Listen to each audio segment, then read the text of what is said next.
So for this week's warm-up, we're going to expand on the warm-up that we did last week. And you'll notice that we're taking the inchworm walkout, and we're going to add in a lunge and a little thoracic rotation.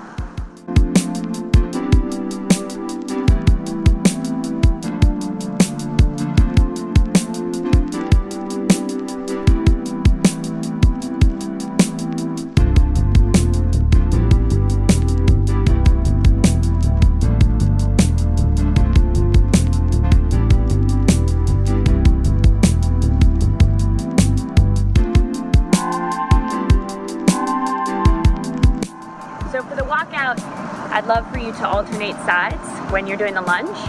So you get to challenge one hip at a time. Again, you're trying to start that hinging position, keeping your hamstrings really long, abs are super tight the whole time. You're looking back behind you.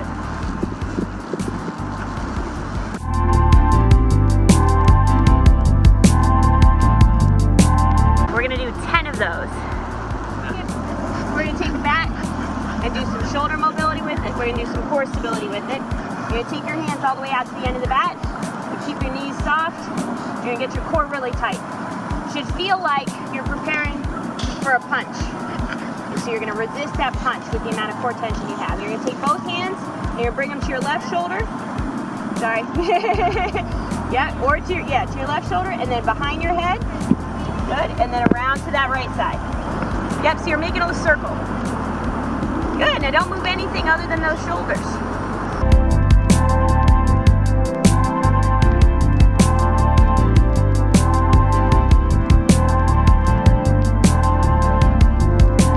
You're just going 10 reps to that right side, and then we're gonna switch, we're gonna go 10 reps to the left.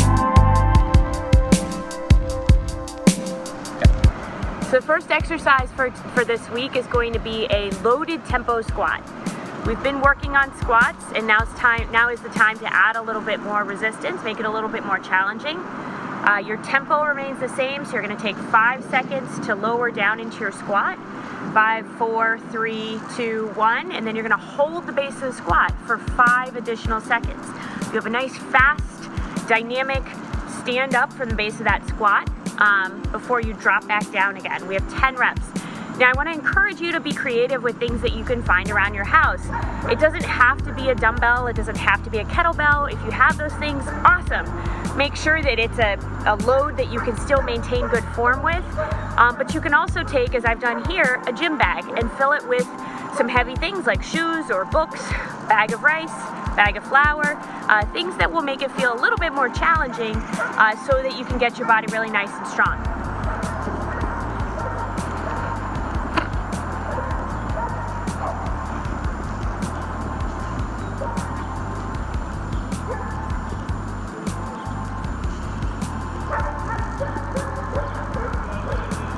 Repeat it 10 times. We're working again on the dynamic component to your lower body strength work. We're working on deficit drops. For this, I recommend that you find a step or a very stable object. Today, I'm going to be using the curb on the side of a parking lot. If you have an area like that at home, you want to make sure that you can safely stand up with your body weight, that you're not going to damage the floor when you land, and of course, you're always working with the goal of landing as controlled as we possibly can. You don't want to feel like you're just going all over the place when you land. Our goal is to have a lot of control in the landing so that you become the most powerful athlete possible. Today's motion will progress from your basic squat deficit drop to a deficit drop into a squat jump. So I'm going to control my movement as I step off of the step and then explode up vertically into a squat jump.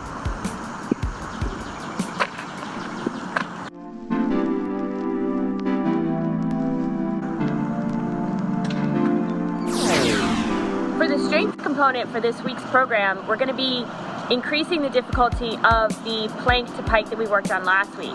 So you're going to start with your feet on an elevated surface, making the core recruitment and the shoulder stability a little bit more challenging. Pick either the second step on a staircase or a very stable and fixed piece of furniture that won't move and that you won't slip off of.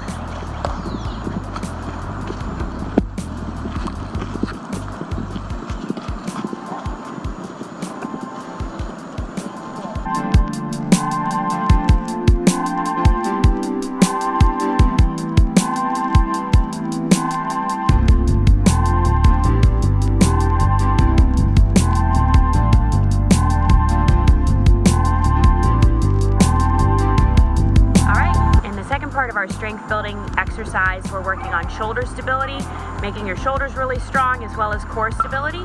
We're going to start off with a very familiar high plank position, and then we're going to turn it into a motion that's similar to our warm-up, where we're hinging your hips up toward the ceiling, pressing your hands really firmly through the floor, pressing your feet really firmly through the floor, and engaging your core. You're going to be tapping opposite arm to opposite leg, because athletically, oftentimes we use right arm and left hip together, or left arm and right hip together. So we're trying to synchronize that movement so you become more coordinated as an athlete overall.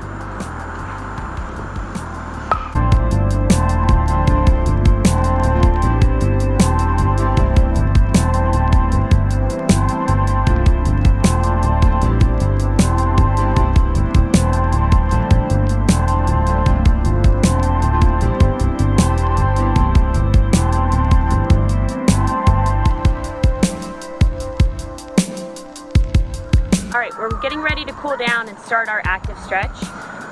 Again, just like every week, I want you to make sure that you're not going back to a seated position for an extended period of time after today's workout. Stay up, stay moving around, make sure to take a break. But first we're starting with our inner thigh and hamstring stretch. This is really important as a dynamic athlete to make sure that you avoid injury in the most common areas. I want you to come down to hands and knees.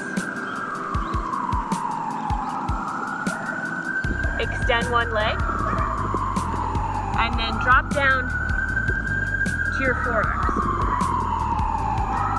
Hold here for 30 seconds.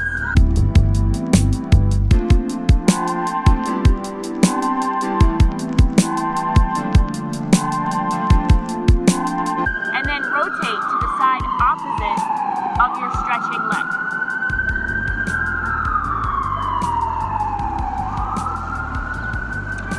Hold the rotation for 30 seconds.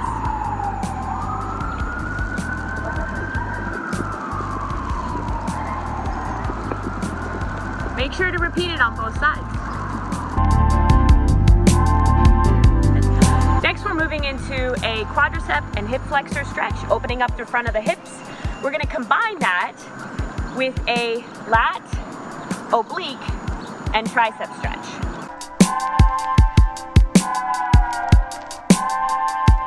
You're going to kneel against the wall, bringing your right shin against the wall itself, toes pointed, and coming to your hands and knees with your hands under your chest.